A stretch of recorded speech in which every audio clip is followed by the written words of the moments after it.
Hello, this is the Ramblings of an Indisciplined Mind podcast for Tuesday, September 27th, 2016. Lordy, lordy, lordy. This has been a hard podcast to get done.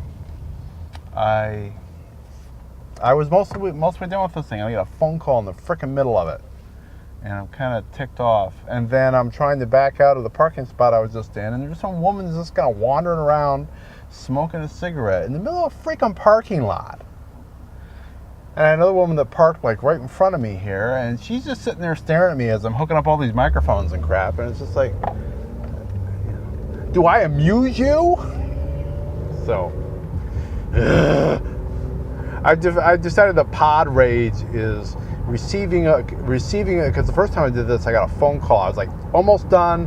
I was ready to sign off, and I got a phone call. And so for doing the videos, it's just like I need to do them all the way through. I don't want to have to edit them together because that just adds much more effort.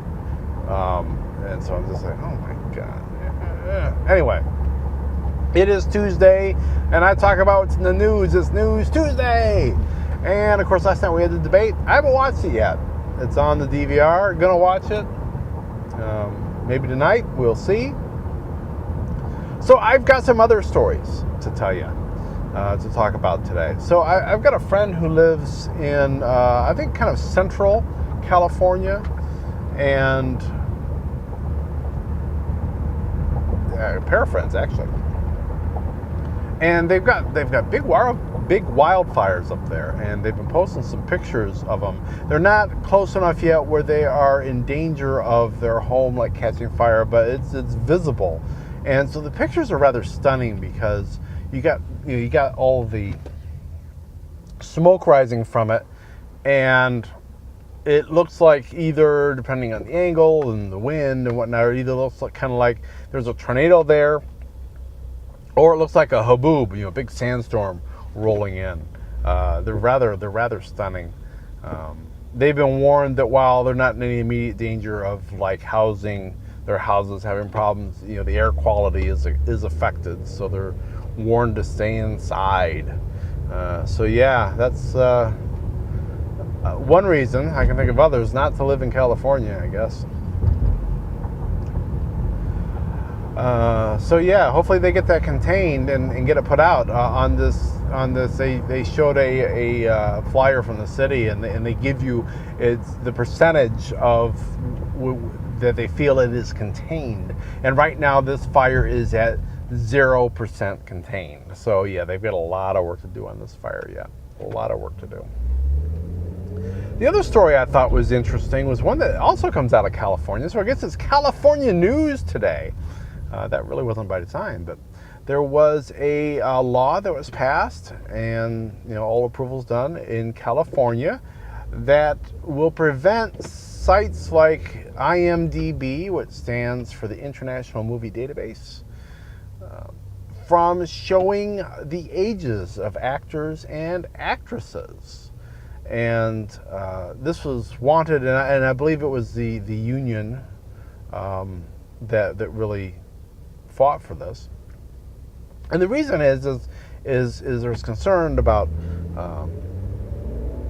that if they're thinking about an actress for a certain role, or having them audition, and they look them up and say, oh, like there's one actress who's got a part that was for playing a 16-year-old, and she was like 26 or 29 at the time.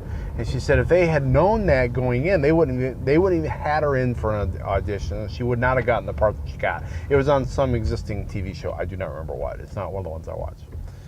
And so, the union fought for this, and this law passed today. And legal pundits are saying they won't stand up, that it's unconstitutional.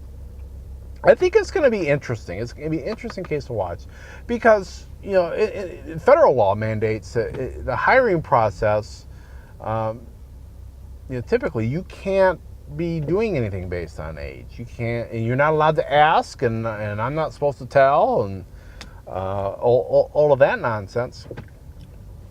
And but if I'm going to interview with somebody and they are going to, they aren't going to ask on the interview how old I am and all that stuff. But if they do a Facebook search on me and they find my Facebook page, my birthday's on there and my age is on there, that's public. In this case, I've chosen to make that public, but they can find that and they can see that. They go, oh, he's 53 years old. We don't want to pay somebody that old because he's going to want big bucks because he's well established in the industry and whatnot. So, at that point it's really tough. I can't really say, well, they looked at my Facebook and saw I was X age, and then they discriminated against me because I'm older than the person they hired. That would be really tough to prove, unless like somebody came forward and said that happened. And I guess, to me, something like IMDb, that's a public site. They're getting this birthday information from somewhere. IMDb is not the repository of all birthdays for actresses. They don't hold the birth certificates. So they're getting the information from someplace else. What I kind of wonder is maybe the ultimate offshoot of this, or the result of this, will be is that I do know if you're listed on IMDb, you can control some things. I think you can select what pictures get uploaded. You can put your own bio in. So I think you can control some things there. I don't know if you can control whether or not to show the birthday or not. Maybe you can. Maybe you can't. I don't know. But maybe that'll be the ultimate thing that a site like IMDb is going to do is just going to say, fine, we will give you as an actor or actress the ability to control whether or not your birthday shows. And then, so people that don't care or want to show their birthday can. People that want to hide it can hide it. And go forward from there. So I don't know. I kind of wonder if there's going to be a legal challenge from IMDb, or maybe some of the movie studios and producers, which probably got a little bit more change to be able to fight something like this. It seems like one of those cases that over the course of time it might even eventually make its way to the Supreme Court, possibly. So yeah, I'm going to be kind of keeping my eyeballs open for that one and see what happens in the future. But I think that's about it for today. I'm going to go ahead and get this thing stopped before some other idiot calls me. I will be back tomorrow, and I will be talking to you then. So, be seeing you.